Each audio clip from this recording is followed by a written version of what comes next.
छत्रपती जनता कधीच खपवून घेणार नाही। मालवण येथील दुर्घटनेमध्ये कोणतेही राजकारण नको, शिवप्रेमींना न्याय द्या अशी मागणी शिवसेना उद्धव बाळासाहेब ठाकरे पक्षाच्या उपनेत्या सौभाग्यवती अस्मिताताई गायकवाड यांनी केली आहे।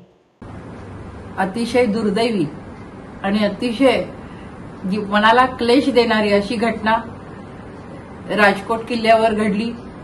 मालवणमधील राजकोट किल्ल्यावरील शिवछत्रपतींचा पुतळा कोसळला आणि महाराष्ट्रातला प्रत्येक माणूस हेलावून गेला। अक्षरशः म्हणजे बातमी ऐकली आणि पाणी झालं जीवाचं।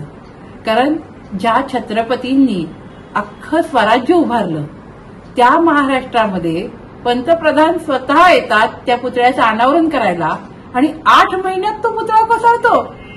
यासारखं दुर्दैव काय असू शकते?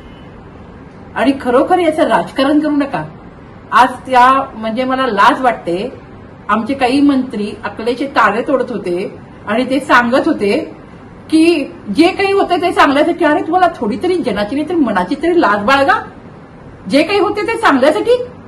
छत्रपती शिवाजी महाराजांचा पुतळा कोसळला ही एवढी मोठी घटना आणि हे निर्लज्जपणे सांगतायत की त्यातून काहीतरी चांगलं घडायचं असेल। आम्हाला अक्षरशः म्हणजे या राज्यकर्त्यांची लाज वाटायला लागलेली आहे। इथल्या मराठी माणसाला, इथल्या प्रत्येक माणसाला आज संताप आणि आज त्याचा तीळपापड व्हायला लागलेला आहे। कारण छत्रपती शिवराय हा आमचा अभिमान, आमचा स्वाभिमान, आमचं दैवत, या महाराष्ट्रातील प्रत्येक मनातलं दैवत आहे।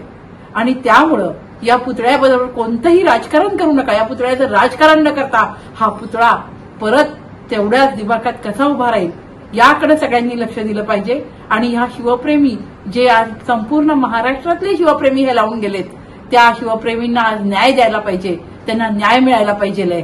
ही भूमिका आज शिवसेना पक्षप्रमुख सन्माननीय उद्धवजी ठाकरे साहेब यांची आहे, शिवसेना उद्धव बाळासाहेब ठाकरे पक्षाची आहे। कारण यात आम्हाला राजकारण करायचं नाहीये, यात आम्हाला शिवप्रेमींना न्याय द्यायचा आहे।